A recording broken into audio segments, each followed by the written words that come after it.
অজু করার সময় অজুর পানি যখন মুখে লাগাবেন একটি দোয়া পড়বেন, আপনার চেহারা নূরের মতো উজ্জ্বল হয়ে যাবে ইনশাআল্লাহ।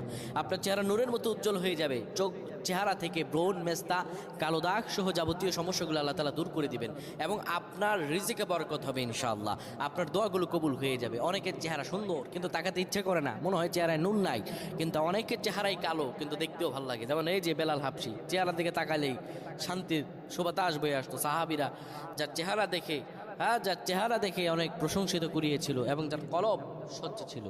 প্রিয় ভাইরা আমার, অজু যখন আপনি করবেন, অজুর পানিতে যখন আপনার চেহারা ভিজাবেন, তখন অজুর পানিতে আপনি এই দোয়াটা 3 বার পরে, দুরূদ শরীফ 3 বার পরে ফু দিবেন। দোয়াটি হলো আল্লাহু নূরুস সামাওয়াতি ওয়াল আরদ, আল্লাহু নূরুস সামাওয়াতি ওয়াল আরদ। পানিগুলো নিয়ে সেই পানির মধ্যে আপনি ফু দিয়ে চেহারার মধ্যে লাগাবেন। আমার আল্লাহ রাব্বুল আলামিন